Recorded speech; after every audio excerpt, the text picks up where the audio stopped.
If being or wujud is one that is God, how can we distinguish God from creation? In Ibn Arabi's view, God and creation have a uniquely ontological relationship and both are mutually interdependent. Now we are going to discuss this thing in more detail.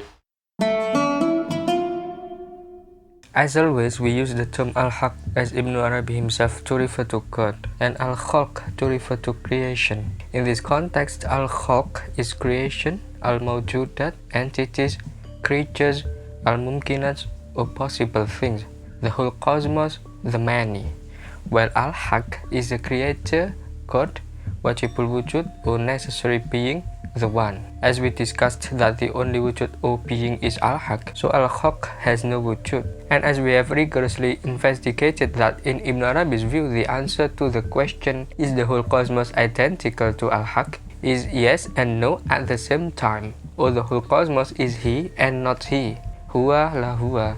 Then we now unravel the answer, the he and the not he. Specifically, we put forward a question why creation is he and not he. In Ibn Arabi's own statements, for us, in divinity there is no question more ambiguous or more difficult or more mysterious than this. So we can understand that the difficulty in expounding this issue more clearly is indeed due to its ambiguity. In other words, the answer with two sides, he and not he, poses a contradiction in itself but is also a harmonious unity. The unity of such a contradiction is termed al-jam' bayna diddain, unity of two opposites, or al-jam'u bayna al-addad, unity of opposites, which we call coincidentia oppositorum in Latin. In this regard, Ibn Arabi cites a 9th century Sufi statement, Abu Sa'id al-Kharraz, asserting that God cannot be known except through a combination of his opposites. As we know that the whole cosmos is the self-manifestation of al-Haq, so not only al-Haq, but al-Khalq, or the whole cosmos, cannot also be known except through a combination of its opposites. The coincidentia oppositorum of al-Haq is inter alia, the outward, al-Zahir, and the inward, al-Batin, the first, al-Awwal, and the last, al-Akhir, the one, al-Wahid, and the many, al-Kathir, and the incomparable, Tanzi, and the similar, Tashbih, which we will discuss in detail in other videos. First of all, Ibn Arabi apprehends the reality as one,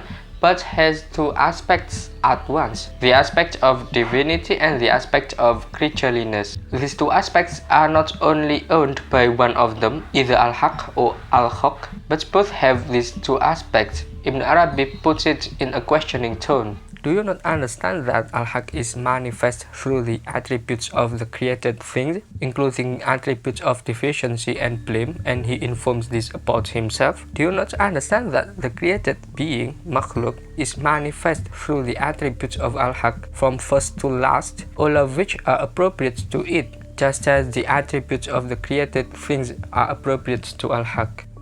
In Ibn Arabi's view, in wujud, there is only one reality. However, viewed from one aspect, that reality is al-Haq, the doer, and the creator, whereas viewed from the other aspect, the reality is al-Khalq, the recipients, and the creation. However, let's highlight one again, that al-Haq and al-Khalq are two aspects of one reality or one wujud.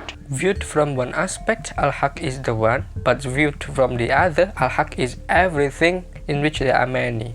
In other words, al-Haq is the many. What we call God, when viewed from his essence, is one, but when viewed from his manifestations in the whole cosmos in the form of his names, is nothing but manyness or the many. The one is that which includes the many. This is the meaning of all, kul, in the following short statements of Ibn Arabi. Know that that which is termed God is one through the essence and all through the names. Then what about the whole cosmos or al-Khalq if viewed from its two aspects? The first aspect of the cosmos is none other than the aspect of its creation, that is everything relative, and the second aspect is the divine aspect, the absolute reality itself. It is undeniable that the whole cosmos is God in one sense, but creation in the other. A creature qua creature is distinguishable and indeed must be distinguished from God. However, this creation can be reduced to divine nature insofar as the divine aspect has an illuminative relationship to the whole cosmos. Ibn Arabi also provides symbolic explanations in order that the ontological relation between al-Haq and al-Haq can be more easily understood.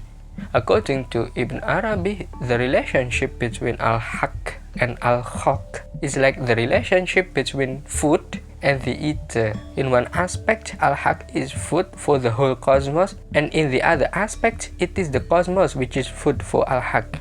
So at the same time, they are both food and eater. Reciprocally, the act of eating is used to describe two aspects of the reality of one wujud, al-Haq and al-Haq. First, al-Haq eats al-Haq when viewed from the aspect that there is no tajalli for al-Haq except in the creative form of the act of eating, with its attributes. There is no eternity for divinity without the eternity of the servant. So al-Haq has food, and his food is the existence of creatures. Second, al-Haq, the whole cosmos, eats al-Haq when viewed from the aspect that the existence of al-Haq is completely dependent on al-Haq, so that al-Haq becomes the loci of the tajalli of al-Haq, and which through al-Haq manifests himself.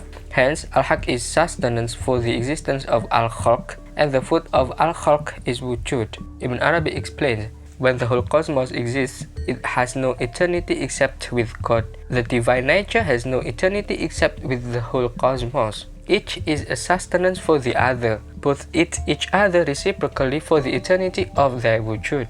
Then we are sustenance for him. He eats our being as he is sustenance for the whole cosmos without doubt. So he takes care of us as creation, and we maintain his wujud as God. These words are not false. If God wills himself to desire sustenance, then for him the whole of existence is his food.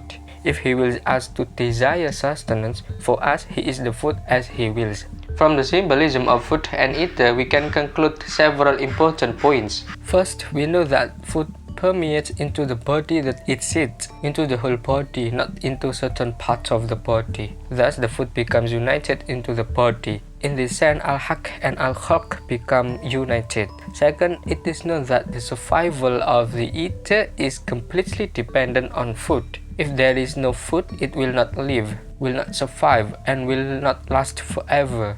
In this sense, on one hand, al-Haq eats al-Haq so that he can be manifest in the forms of al-Haq. Without al-Haq as his food, al-Haq cannot be seen through the whole cosmos. On the other hand, al-Haq eats al-Haq so that al-Haq receives wujud from al-Haq. Without al-Haq as its food, al-Haq has no wujud at all. Third, it is important to underscore that al-Haq and al-Haq have the same role reciprocally and both presuppose one another. Without the former, the latter would be impossible, and also without the latter, the former would be impossible. They both eat and are eaten, give and receive, and become dependent on one another.